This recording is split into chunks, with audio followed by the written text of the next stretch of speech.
Hi, this is William Henderson, And this is B. McGraw. and this is the Unjerked podcast. So, our podcast is affiliated with B. McGraw's website, which is, The Journal of Astrological Big Data Ecology, or jabd.com. and so basically, we're doing the inverse of your website. So, we're trying to find, echo chambers on Reddit, on Twitter about certain topics, and then try to get down to what the actual research says about that topic. So, this episode, we're going to talk about homelessness. So what's the basically the word on the street about homelessness on the internet? Well, the two main circle jerks say if you're in one camp, you'll say that homelessness is a huge problem that's systemic. And if you're not, born rich with a huge safety or social safety net, then you're constantly at risk of becoming homeless. And if you are, then it's not your fault. You're the victim of the oppressive capitalist regime because you can't make enough money and all housing is unaffordable. Um, and then the other circle jerk is that if you are homeless, then it's in essence your fault, and that you just need to go to work and pull yourself up by your bootstraps. And I guess the main argument there isn't necessarily that everyone is a victim of that, as much as it is any solution to homelessness will create um, welfare queens, to use the Reagan era argument against social programs. So the more you do to help them, the more people are going to take advantage of it and become drains on the system. Yeah, so I mean, I think the answer, the real world answer, is a bit more complicated than that, but at the same time, a bit more simple than that, um, which doesn't really make sense. But the spirit of what I just said kind of applies.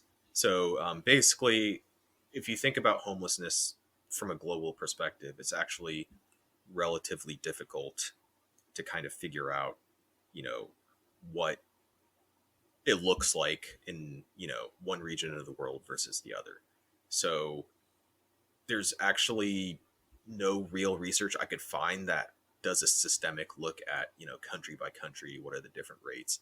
The best I could find was a Wikipedia page that basically had a map of Mm-hmm. different rates. And I think the So only, who's doing the best, and what criticism are we going to use to say they were counting the numbers wrong? so as far as the comparison goes, Wikipedia is not an academic resource, right? And the only reason I bring it up is to show that there is no definitive answer from a global perspective.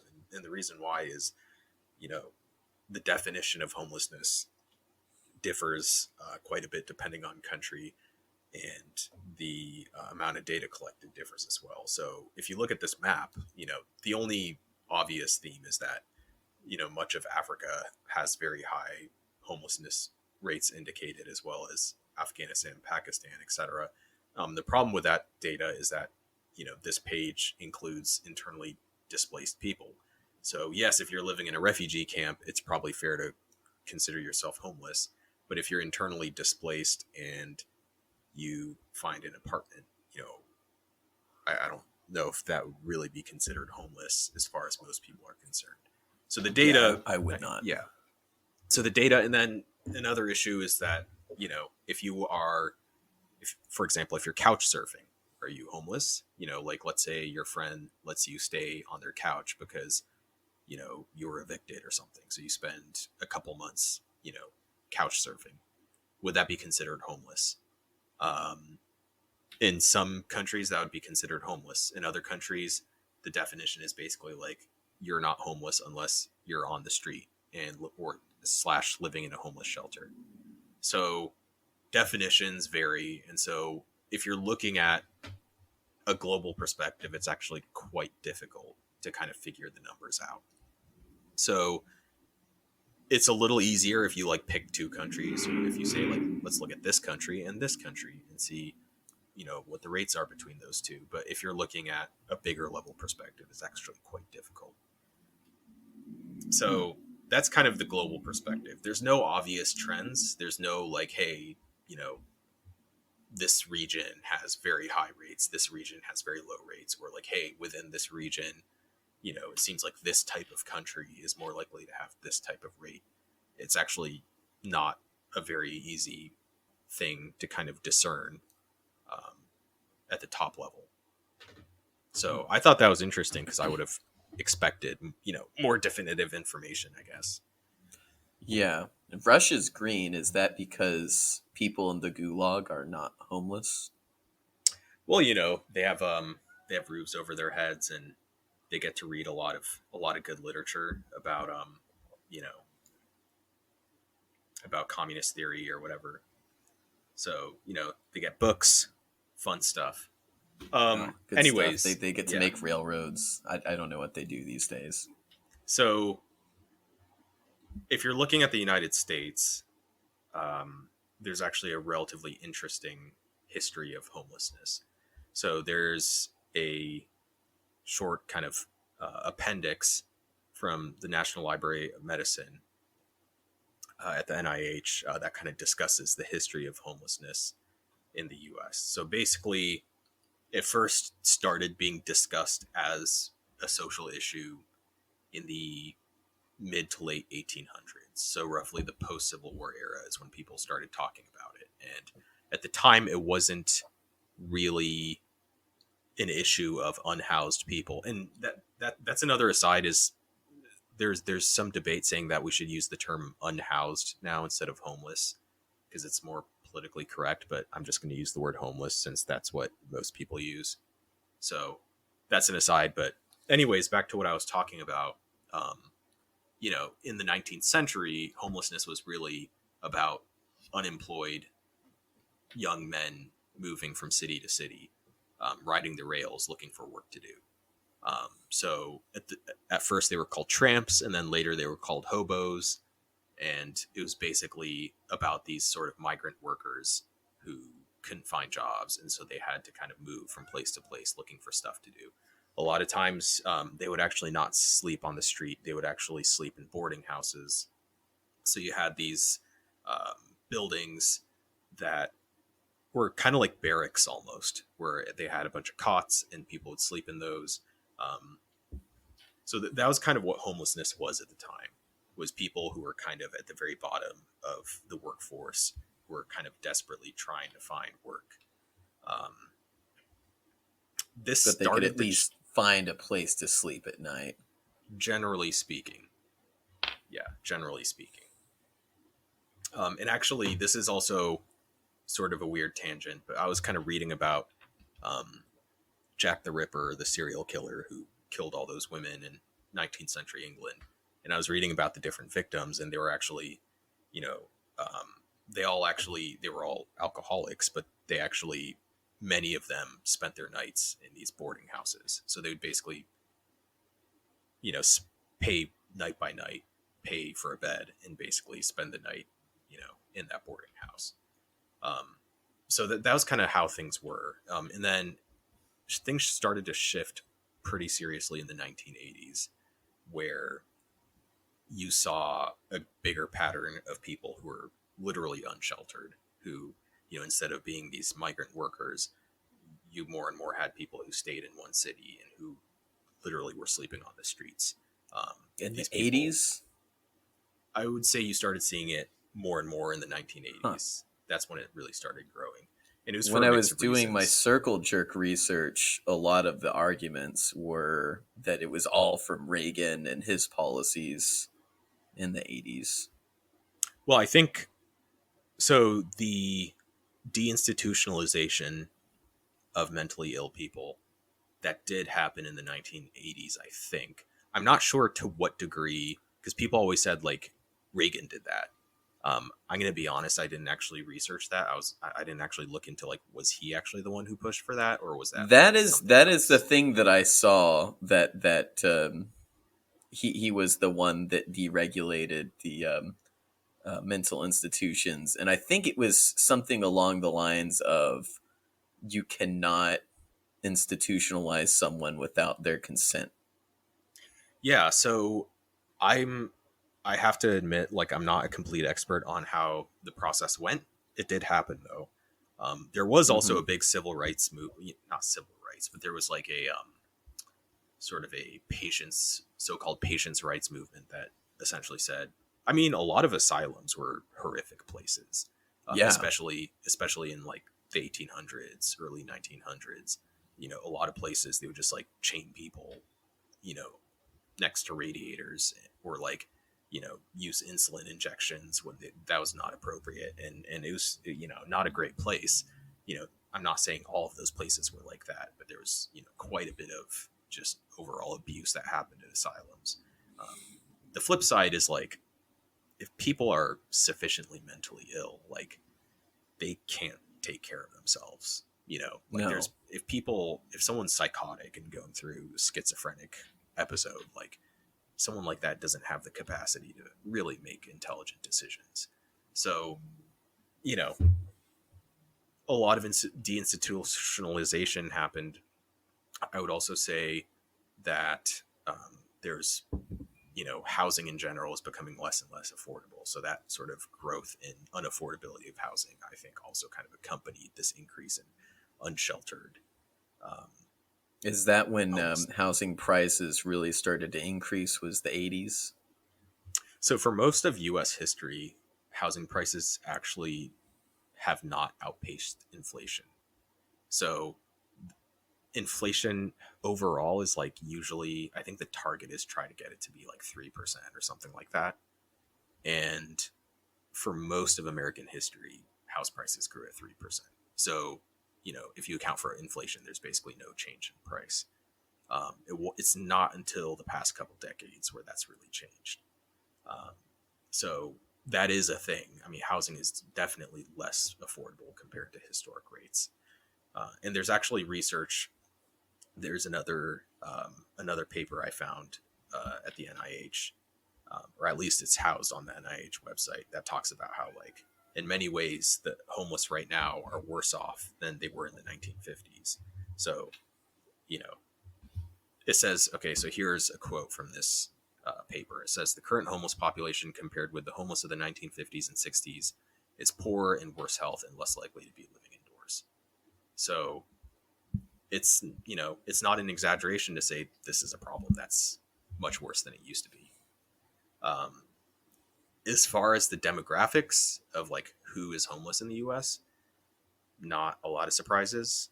So, certain ethnicities, Native Americans, Black Americans are more likely to be overrepresented, which is kind of not surprising considering the sort of uh, overall sort of wealth inequalities and things like that.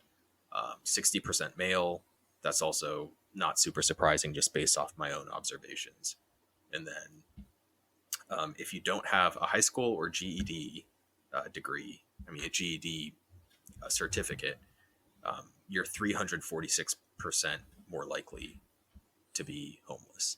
So lack of basic education is another risk factor. So that's kind of when you're looking at who ends up becoming homeless from a demographic perspective. It's kind of people from disadvantaged backgrounds, obviously. Yeah, that's As why I far as, stayed in school. I mean, that's kind of like, I feel like that's a threat that some people seriously use in high school. It's like, oh, do you want to end up being homeless? Like, as a motivation tool. Yeah, I mean, also, if you don't finish high school, like, there might be the same reasons you don't finish high school would probably be the same reasons you might end up homeless, as in you're in a bad family or in a bad situation, or you do have mental health problems. Yeah, yeah, definitely. So it might not be causal, but another symptom. Hmm. So, what are the sort of acute causes of homelessness? So, the direct, this is the reason why you became homeless. And there's a few not very surprising uh, trends you tend to see. So, substance abuse is pretty high on the list. I would say, based off our research, it looks like 30 to 40% of homeless people have had some sort of alcohol use disorder. 10 to 15% some sort of drug use disorder. So a lot of substance abuse, almost half of the population, of the homeless population. As far as mental health goes, that's also a serious issue. So if you include substance abuse, which we just mentioned, it goes all the way up to 76%. But if we kind of pull that out and say, okay, we already talked about substance abuse, you're still talking about 39.5% having other forms of mental health conditions. So out of all homeless people, roughly 12.4% have schizophrenia. So over 1 in 10 have schizophrenia. 12.6, yeah, 12.6% have depression. So that's another, thing that happens. So you kind of see, I think that would happen if you're homeless, though. I don't know if that would be a cause. That's a fair point. I would say on the schizophrenia side. Schizophrenia, though, yeah.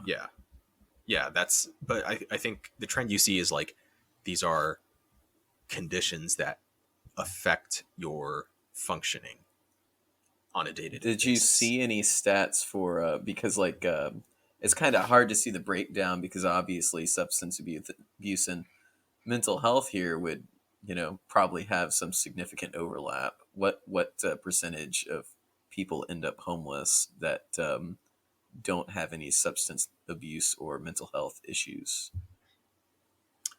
I guess it would be 24% because it says 76% have mental health issues if you include substance abuse.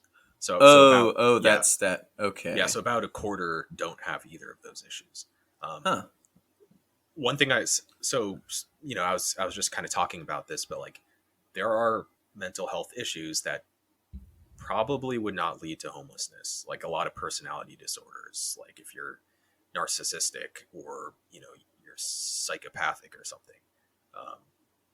I mean, those things don't really impair your ability to make money per se. In fact, they might help in some professions. Or neuroticism probably helps in a lot of professions too. Yeah, He's a really good office worker, gets all the paperwork just right.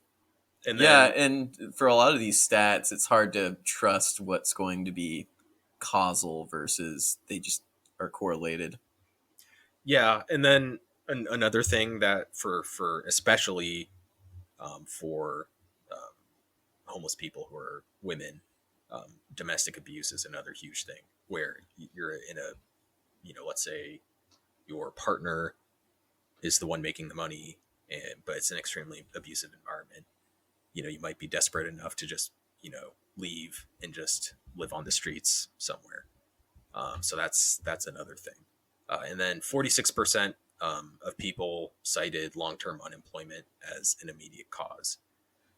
So looking at that, it's pretty obvious, what immediately precedes someone becoming homeless. It's someone who, at the end of the day, they either stop paying rent or, they're maybe causing problems in their apartment. They're, someone who has extremely serious substance abuse issues might be causing problems leading to eviction. But overall, you have people who are severely mentally ill or who have substance abuse issues, or they have neither, but, they become chronically unemployed. And that leads to living on the street. And that's less likely to happen, let's say, if you have a supportive environment in terms of, you have a brother whose house you get to stay at or whatever. That's obviously a thing. And so if you have a support structure, it's less likely to happen, obviously. If you don't have that support structure, then you're not, you're not in luck. And the other thing is that, once you're homeless, it's pretty hard to kind of escape that, that world. So 45% of homeless people were employed within the previous year. Basically, this paper says that right here, it says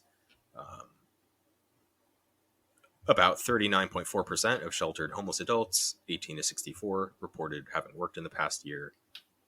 Um, so there's that. So I think I said 45%, but it looks like it was actually 39.4%. And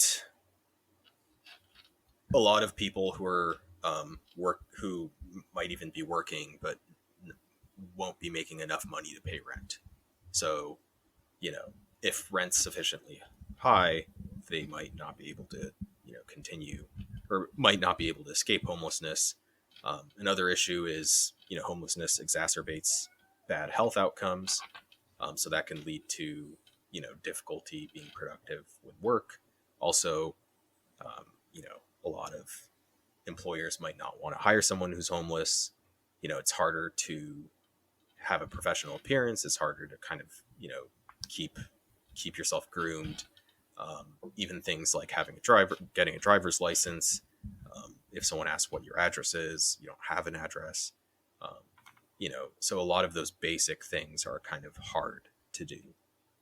So it's a difficult thing to climb out of.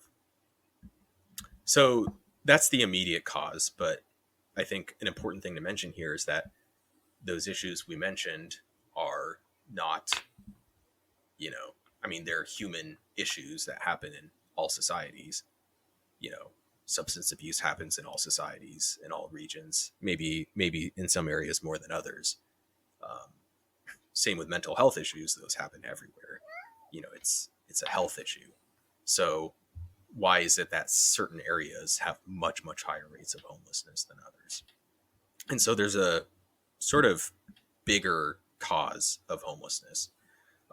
There's a few. So right off the bat, the biggest reason for homelessness is really the cost of housing. When you look at what are the correlative factors. So if you actually look at what are the rates of homelessness in the United States specifically, by far the highest rates are on the West Coast, from California all the way up to Alaska, as well as New York and Massachusetts. So those states have very high rates of homelessness. Oh, And yeah, and they're very expensive to live in. All those cities. Yeah. So what is the what effect do you think housing prices has on it? Because I don't think it would be 100% of what causes homelessness, but it's a correlation with a lot of it. yeah, so I Sure. actually did a linear regression. So did you see the link I sent you? The second link? Okay, yeah. This map Yeah. shows how many homeless Americans So are in every state. Hawaii, Alaska, Washington, Oregon, California, Nevada. So the very westernmost parts of the U.S. have very high rates of homelessness. New York, Massachusetts, Vermont also have high rates.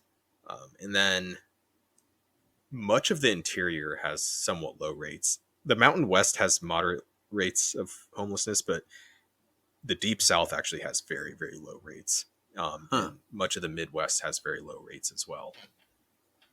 So Finally, some Southern pride. And there's something. I didn't expect Alaska yeah, so to be so high. there's a few things people say. So one thing people say is, well, it's because of the weather, because the West Coast has mild weather, and so people can kind of survive outdoors. And the Heard that one a counterpoint to lot. that is first Alaska. I know not all of Alaska is freezing cold all the time. I know, closer to in certain parts of the state during the summer, it's actually not too bad, but it's still not good weather in my opinion. And so I think that kind of chips away against that argument. Also, New York, Massachusetts, the weather in those states is, you know, not mild at all. It's pretty crappy weather. No, it's pretty So, bad. And I so heard, I can't remember where. Well, I guess this is, segue into the circle jerk argument, and I imagine this is happening in Alaska and New York. But I heard this mostly about New York, is that there was an issue with so many people dying from exposure from being homeless in New York City. And I imagine this would be a situation in Alaska during the winter. During the summer, people would be fine because you get so much sunlight. That they had some constitutional right to, you know, having a home, which I guess, you know, has a bunch of shelters or Section 8 housing or something, and that it's bankrupting the city. Well, so they do. So Massachusetts and New York both have a right to shelter. So essentially, there is a, and I believe it was, at least in New York, I think it was the state Supreme Court that actually made that decision. So they basically said, every person who's homeless has a right to have a place to stay indoors overnight, which overall I would have argued was a good thing, because on the West Coast, you kind of see, even though they're both kind of left leaning regions, they have different approaches. Because on the West Coast, the attitude is essentially, for a lot of activists, the attitude is like, well, homeless people have the right to like be homeless in front of your business. And whereas in, the Northeast, it's more homeless people have a right to have a place to stay indoors during the night. What you are seeing with this sort of migrant busing that a lot of like red state governors started doing, you are seeing a situation recently where New York City, and especially New York City, I don't know about Boston, but they are actually at a point where they're like, okay, how long can we kind of maintain this policy when we have all these people showing up? So, I don't have an answer as far as like how is that resolved, because that does cost a lot of money. It seems like in a controlled environment, it seems to be a pretty good policy, but if people come from out of state to take advantage of that policy, can that cause issues? I think that remains to be seen. But that What is this map does look like is that what? Other than Alaska, the states with the highest density populations would probably have the highest homelessness rates. Yeah, I should have. As in the most people that would live in a city. So the regression I did, I forgot to include population density, which I should have included. But that's, that's. I think you could probably tie that to housing costs. So yeah. That so the regression, and I sent you the file. Did you have a chance to open it? No, I did not. Okay. So I did not do my homework. Yeah. So I looked at what's the homelessness rate for different states, and then I looked at the Gini index, which is a way to measure inequality. Higher is worse. So a Gini index of 1 is like complete inequality. 0 is perfect equality. I also looked at, what is the rent, the median rent, or it might have been mean rent, and then per capita GDP. So I'm basically looking at per capita wealth, inequality, and then rent. And what you see, if you did like independent regressions and you look at inequality, it actually has basically 0 correlation. And so this is looking state by state. So the R squared is 6 times 10 to the negative 5, which is basically 0. And so there's actually 0 correlation between the inequality that a state has versus the rate of homelessness within that state. But if you're looking at a smaller scale, there is research saying that inequality does lead to homelessness. So there's this article that's published in the in this American Academy of Political and Social Science journal, and basically it looks kind of more at the local level and shows that a change in the inequality rate does lead to an increase in homelessness. So basically the reason why there's an income channel and then a price channel. So basically, is it the rise in prices, um, of housing overall, or is it just like, you know, um, lowest income people being priced out when it comes to like bidding, when it comes to, you know, the chance to be in a certain apartment? So it looks like the answer is the income channel. So even if there's not a huge increase in rents, basically landlords are going to pick whoever their best tenant is. And if you have a lower income, you're going to be kind of at the bottom of the barrel as far as the chance to get approved for a specific apartment. So it looks like at the very local level, you know, within certain cities, if inequality increases, it does lead to more homelessness. But if you're looking at an aggregate level of state versus state, you don't see much of a correlation when it comes to, you know, when it comes to homelessness. The Are most these fits just so these regression fits, are they just single variable yeah. So I regression did fits, yeah. or So is so this a multivariable? the other tab has a multiple regression. Okay. So Oh, sheet 3. Got it. yeah. Okay. So we'll talk about that later. I want to kind of discuss some of these other factors first.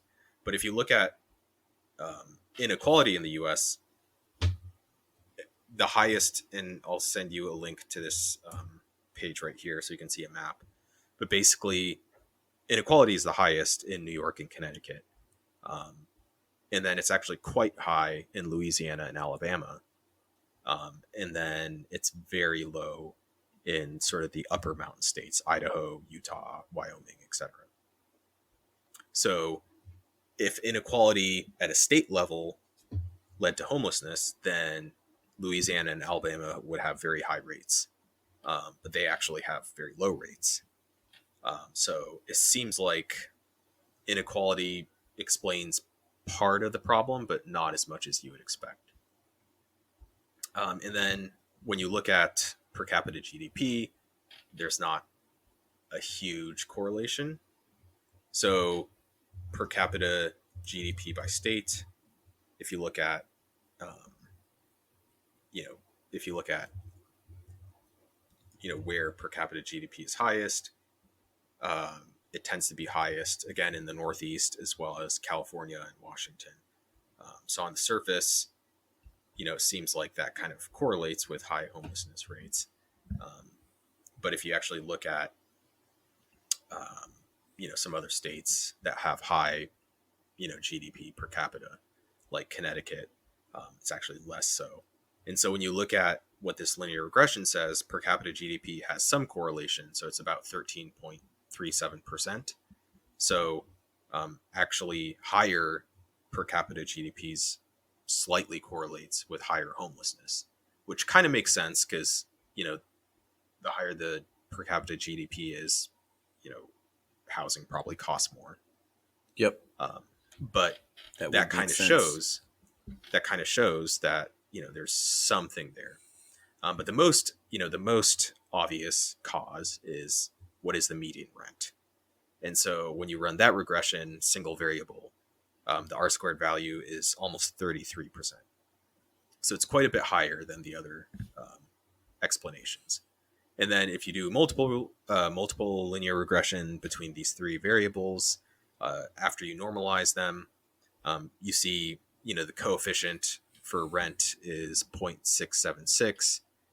P-value is 0.00013, whereas the variables are kind of less, you know, there's lower coefficients for the others. So 0.096 for per capita GDP, negative 0.28 for the Gini index for inequality. And then the p-values are also much higher for those as well. So, you know, this isn't a perfect analysis because, you know, there's other variables I didn't include. You know, what are the political leanings of the states? What is the population density of the states? You know, there's just random things that I did not include in that analysis, but I think it's pretty clear looking at that, you know, housing costs are a huge correlative factor when it comes to rates of homelessness. So across countries, like I mentioned before, because of, differences in the way data is reported, it's a bit trickier to kind of do comparisons.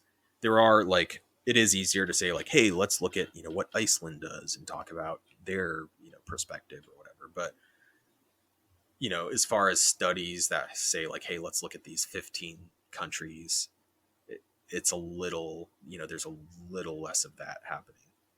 Um, there's a few studies, but not a lot.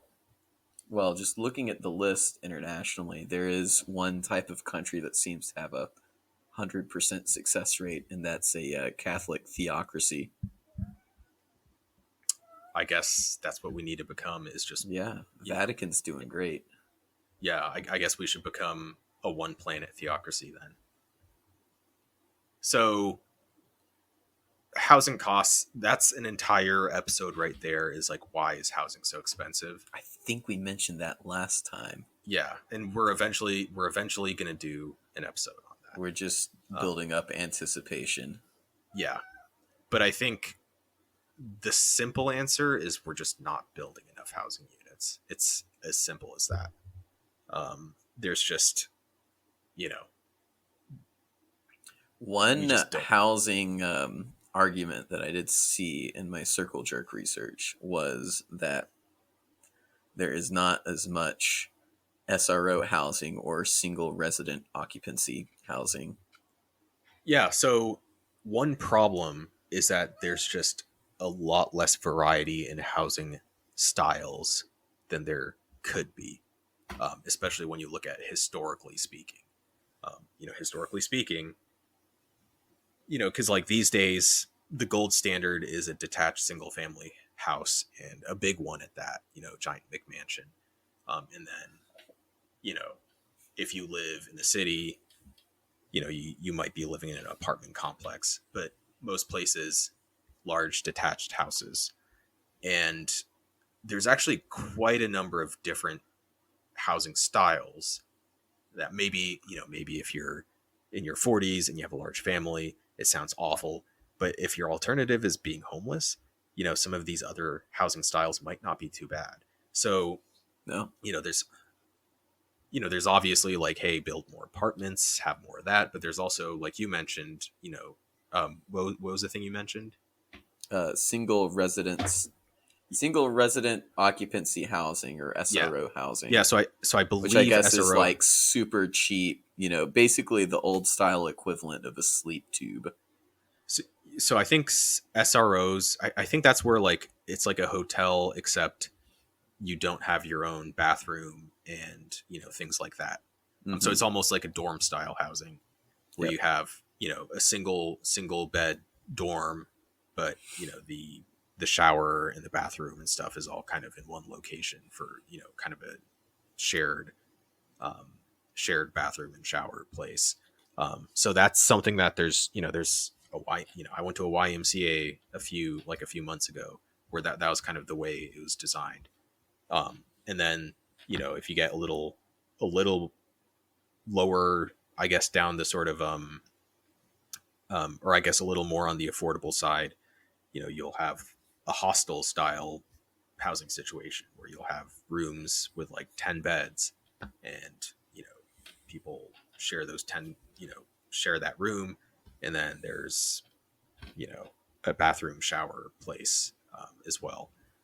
And I think for people who say like, oh well, that's horrible, who wants to live like that, I mean, there's like college students who go on vacation to like I don't know, If you're like, trying to travel on the cheap, a lot of people right, do that. but like there's people who like go to like Croatia something vacation, and they'll like stay in a hostel. So this is something that like middle class college students do for vacation. So the idea that it's somehow inhumane to have people in struggling situations stay in those type of accommodations, I think is ridiculous. I mean, I'd much rather do that than live on the street.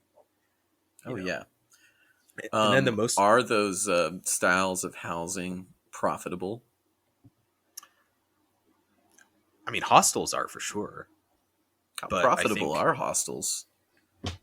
I don't know, but I mean, they make money, or else they wouldn't exist. I think they're cheap, but they're also there's multiple beds to a room. So Mm-hmm. you actually multiply the daily cost per person, or the daily price per person is low, but because there's so many people in one room, it actually kind of makes up for that from the I guess the operator's perspective. Um, and then the most extreme version is like a barrack style housing, having one giant room with a bunch of cots, which I suppose is what a lot of homeless shelters are like. Yeah. But I guess the overall point I'm trying to make here is like we just need to have more options available for housing. And there's a lot of regulations. We'll talk about this in another episode, but there's a lot of regulations and rules and things of that nature that make it really, really hard to build more housing units. And my argument is that's probably the biggest reason why, there's such high levels of homelessness. Because, so like in Tokyo, for example, Tokyo is a surprisingly cheap place from a housing perspective, despite being, bigger than New York City. Um, and they're comparable in terms of like the type of industries they have. They're both financial capitals, and they have, similar industries and things of that nature. But in Tokyo, they just have so much more housing and so many more options from that perspective. When it comes to, let's say, if you want to stay at a hostel in Tokyo, you could probably find a place for as little as like $25 a month. Or not a month. What am I saying? 25 bucks a day. Yeah. So It's not bad. Yeah. So that's like $750, $750 a month. Yeah. And you can easily afford that with a low paying job. Yeah. And then usually longer term stays, you get to pay lower rent. So if you say like, hey, like, let's say there was like a longer term version of a hostel, but you could do like 3-month leases. Maybe you could even find even cheaper, um, even cheaper rent than that. So the argument I'm making is like there are so many more options for lower price point housing that just are not available anymore in the US. And they used to be available. In the old days, they used to have things like that, but they just don't anymore. And I would say that's the biggest thing that could be fixed that's not being fixed. Well, one thing I do wonder. So there are plenty of rules that people really complain about. As far as like zoning for only single family homes, and no, you can't put that sort of unit there, and only this many units per lot, and minimum lot sizes and stuff. Parking But minimums too. Parking minimums. Oh, So yeah, there's a that's whole podcast I nother was one. listening to where this person built sort of a informal church, in his house, and sort of the local neighbors went to the church and stuff, and it became this community thing. And then he decided he wanted to make it an official church, but they said, well, you have to have a parking lot that serves at least X number of people based off the number of congregants. Oh my gosh. And he was like, oh, well, but I can't afford that. And they're like, well, shutting you down. Oh my gosh. Oh my gosh. Yeah. Yeah, I've heard about that one. Well, there's that question, and then I've wondered about this one is, and that kind of goes to like, well, is it profitable or not? And then is it more profitable than other forms of rental properties for real estate investors? Like, is it more profitable than long, short, or medium term rents through those markets? Well, so my understanding of the new build market is that higher price points tend to have higher profit margins. And so when you look at like when a new apartment is approved, what is it usually like? It's usually some sort of like luxury apartment, right? Yeah, but you And could fit a bunch of people in each unit if you really. yeah. And I'm not anti luxury apartments by any means, because I think if it's housing, it's housing. Um, but the point I'm making is like higher price point is usually more profitable. But there's you know there's always, I think investors have, you know, depending on who the investor is, there's always, you know, they're like, hey, for this type of project, I'm expecting a return of X amount. Um, I'm willing to say that there's a lot of how I think, I mean, there's definitely a point at which it's no longer profitable, which is why, I mean, that's the argument for public Yeah, and I housing. bet like right now most real estate investments wouldn't be profitable just because of the high interest rates. I mean, they're still building. I mean, there's a lot of new apartments coming on the market. So I think I I don't quite agree with that. I think there's, I mean, interest rates are, they are high, but from historical perspectives, they're not like super high. I mean, they're high compared to 0% interest from the past 10 years, but like Yeah, that is interest rates true. used to be much higher. I think eventually you reach a point where, the next, of the next sort of step down, so to speak, as far as like, um, you know, lower income housing, you'll eventually reach a point where builders are like, okay, or like developers rather are like, okay, this is just not going to be profitable enough for me. And that's why, that's the argument for public housing. Mm-hmm. And so Singapore has very high rates of public housing. And there's an entire history behind why that failed in the US, which I think is kind of beyond the scope of this um, podcast episode.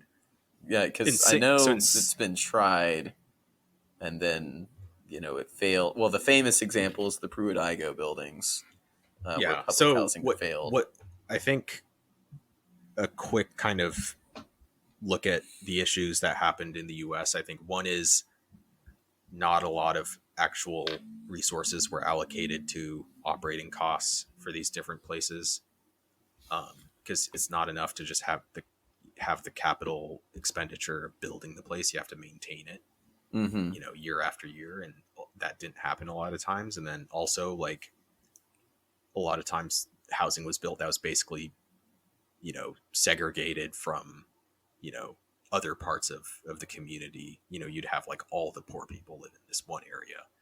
um, that's kind of like a huge, I think there are countries like in Singapore, which is a very capitalist country, you actually do have, despite that, you do have high, a lot of public housing. um, Really? yeah, yeah, Hmm. Singapore has very high rates. I think though, um, I think the big thing, and I don't think, a lot of times I'll read online about how, like, you'll have a lot of like left-leaning people who blame, capitalism for high housing prices. And, when you look at China, which is a communist country, they have very very expensive real estate, and currently they're going through this, potential bubble situation. So I think the bigger issue, the whole public housing issue is like, it's sort of like putting the cart before the horse in the US. Like, we're not even building enough private housing. No, We're not even building enough, like, hey, like, builders want to build this thing but they're not allowed to, you know that is so kind of the immediate issue a lot of people are facing, yeah. here in the U.S. So it's like, well, let's fix this easy problem first. Hmm. So one solution is build more housing, and then when it comes to like, okay, this person's already homeless, like, what do you do with them? Do you put them in a house, or do you like treat whatever problem they have first? Yes, And well, that's the that's the research. other thing is, everyone says the other big solution is just better mental health, but what does better mental health in America look like as a policy? So first, when it comes to like housing first versus treatment first, so there's been a number of studies done, and the consensus seems to be housing first is a better solution. So Huh. giving people a place to stay first is better, because, they might still have a drug addiction issue, but it's a lot easier to deal with that if they have a place to sleep. If someone's like on the street, living on the street, and there's like, gangbangers like beating them up at night and stuff, it's like, hey, like, let's get you out of that situation first, rather than like, hey, let's, put you through a 10-step program while you're like getting rained on at night. So Okay, the okay, consensus. okay. Hot topic alert. So Okay. in this supposed, housing solution, public housing, whatever, one argument against why that won't work is that people won't go in because you won't let them come in with drugs, and that is kind of the root cause of their issue. Yeah, so I know like many shelters have those rules, and that's kind of a complicated area where I have to admit I don't have a good answer. Where like if someone is like, so, you know, so troubled with either addiction or some sort of like psychotic mental illness that it's basically like the other people living in a shelter, or like living in an apartment complex are like, we this isn't working for us, like we can't have this person here. um, that's a good point. I don't have a good answer too, but I do think there's a lot of people who Oh can, yes. you Mm-hmm. know do fine. And then also, even when it comes to like providing government sponsored shelter to homeless people, even that solution is negatively affected by the lack of housing options, because the government still has to rent out a hotel or rent out an apartment, or like, even if I they. almost feel like a good solution would be subsidizing something like more barracks or barrack style housing or hostel style housing. But that's if local housing laws or zoning laws are a certain way, which they typically are, it's usually illegal to do that. My goodness. And then a lot of times, so it's illegal in the first place. And a lot of times when you try to do initiatives to change those things, you'll have people come out of the woodworks complaining and saying you're destroying the character of the neighborhood and stuff. So Mm-hmm. yeah, the root cause is still, it's illegal to build housing like that in most of the Those country. dang NIMBYs. And so it seems like housing first, and I think in Utah they tried to do that, and it seems like that's better than treatment first. When it comes to treatment, I did find some evidence saying like, okay, does treatment of any, I mean, there's two questions. One is like, is it better to have some sort of government sponsored program, or is it better to have just cultural changes that, like, for example, in places like Malaysia and Singapore, like, I don't I don't advocate for this at all, but like they will straight up execute like drug dealers and stuff. And so Ooh. there's just much less of a drug issue in those countries. So the question is like, is there a way? I think the answer in the US is no, because we tried prohibition already and it didn't work. So I'm a bit skeptical that we can actually reduce the amount of drugs in our community. Um, or are there like cultural norms that could be changed, or family structures? Um, you know, it's I couldn't find an answer that said like, hey, is that better or more effective than like government sponsored treatment programs, or vice versa. So I couldn't really find the answer to that. I did find, like, there are harm reduction strategies, even things like supervised consumption sites and stuff like that. It does seem like it reduces, the number of overdose deaths, but you know, does that help people get off the drug? I don't know. I couldn't find an answer on that. It seems like treatment, treatment programs do help a little bit. They're not useless. And then when it comes on the mental health front, it's just a reality that the U.S. system is not very effective in dealing with that situation. So that's another episode that we need to do, is just healthcare. How do we fix healthcare in the U.S.? Well, Because I it's. think there's like one healthcare and health insurance, and then I think a lot of people on both sides always talk about, oh, we need better mental health in America, but I've never once heard, okay, what does that policy look like? Well, if someone's going through, if someone is off their medication, And I mean, because you've seen people on the streets who are just Oh, screaming or having all the conversations time. with nobody. That's clearly someone who's going through some Hmm. sort of psychotic thing, and someone in that situation is not capable of making the decision to get back on medication. They just aren't. Or And so, consenting to have help. yeah, so should the government be allowed to forcibly medicate someone who is unmedicated? Um, I kind of think in some cases there might be situations where that should be the policy, because Yeah. you basically have someone who no longer is capable of making decisions. If someone was, if someone was having a diabetic coma on the street, would you say like, well, we can't consent to put them in the ambulance unless they say they want to go? Like, that's irrelevant. I think the only difference with mental health issues is that people in that position can still eat, they can still drink water, and so they can still survive. Whereas if someone's in a diabetic coma on the street, they're going to die, if they don't go to the hospital. But if someone is, going through mental health episode, they can still eat food and still drink water and still physiologically survive, but they're frankly have degraded ability to make So decisions. so far that they're just kind of trapped in that spiral.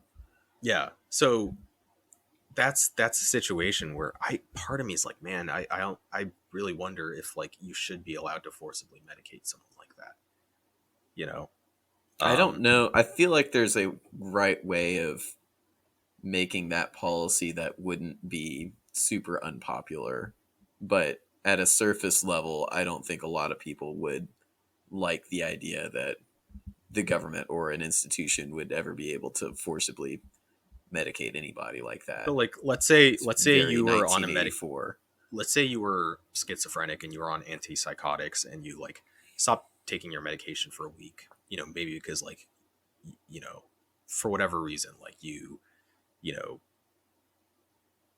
you couldn't get everything refilled in time and you were having issues with your health insurance and so you couldn't get your medication, or like, I don't know, you're traveling but you left it at home. Like, you can easily imagine a situation where you screw up Oh, I know. and There's so many situations like that. I think just a lot of people are going to have issues with it. I just don't know how you pass that politically and right. write the policy in a way that people like, because someone's going to be like, oh yeah, and the next thing you know, they're going to be medicating me because I don't support the war in Oceania.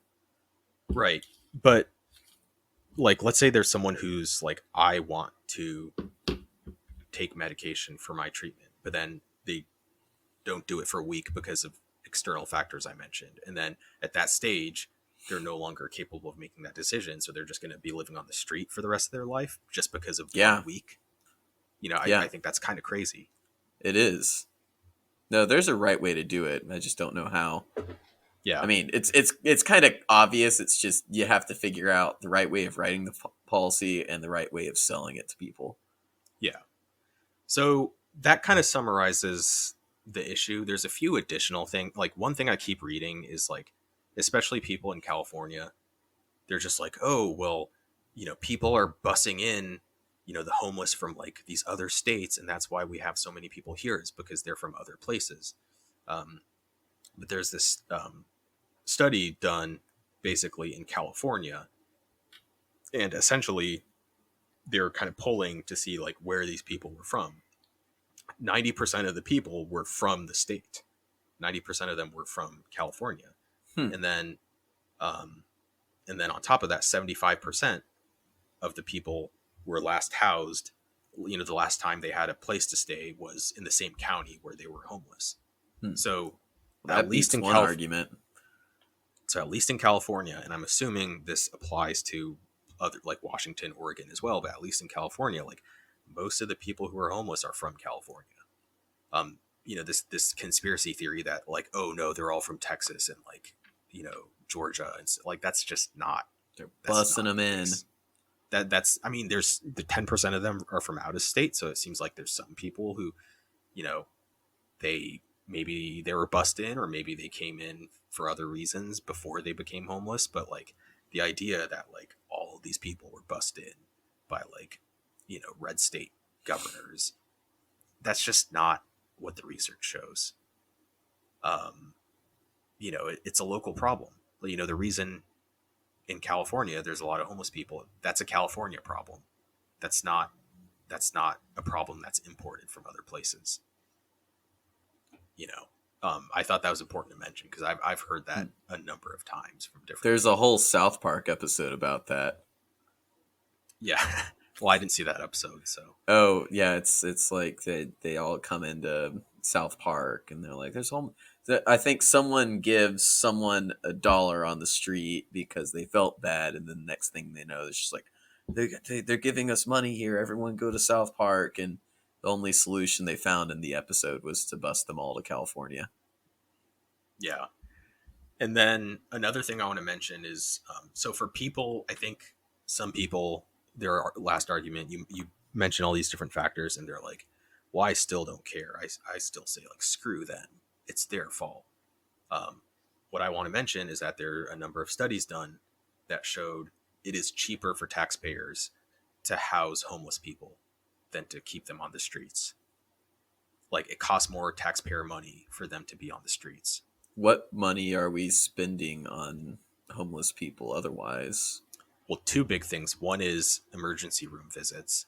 So if you're living on the street and you're more likely to be in some sort of medical emergency, whether it be Oh, hypothermia or you mm-hmm. get beat up by a bunch of gangsters, or you know something else, and so you're much more likely to go to the emergency room. That costs a Okay. lot of money.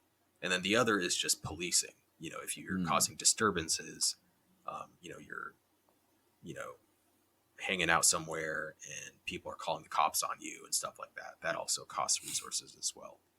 And so they've done studies, and they said, like, it is cheaper for the taxpayer to just get this person a place to stay and go through the whole treatment process, the whole housing first solution, housing then treating them. Like, that costs less taxpayer money than not doing it, than having them on the street.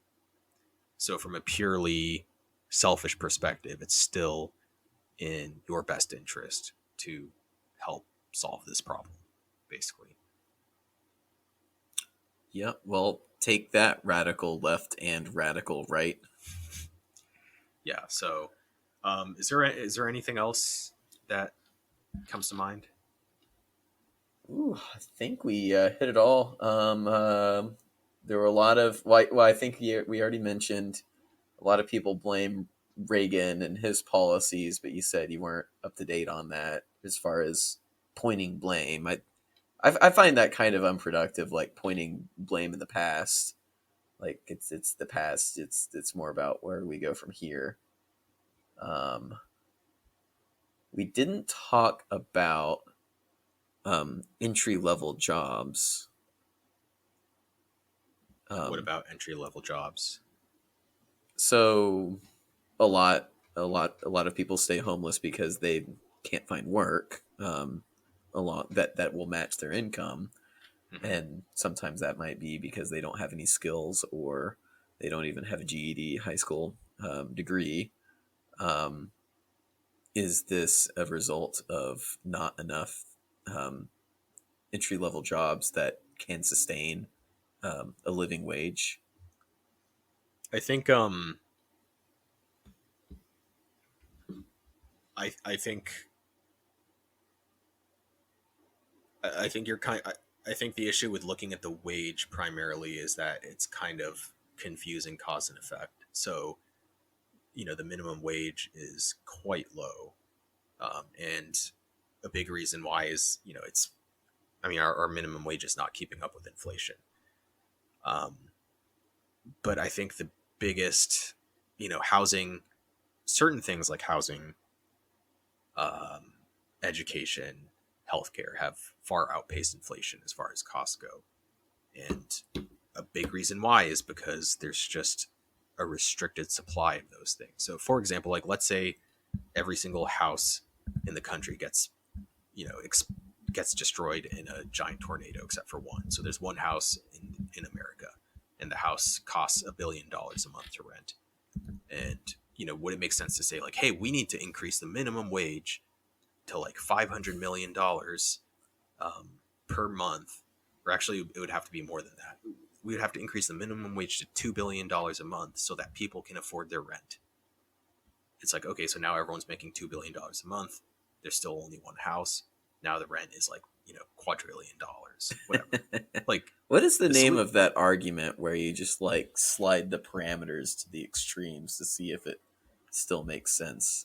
I don't know, but I think, If that needs there's a name. definitely, you do, because like jobs ultimately, if you work at a company and you add value, some of that goes to you through wages, and then some of that goes to your, the capital, basically to shareholders. So there is a situation where it's like, hey, like I'm doing all this stuff, but much of the value is going to sort of the owners of capital rather than myself. But there's also a situation where it's like, hey, there's just literally not enough stuff available because of laws that limit the supply of stuff.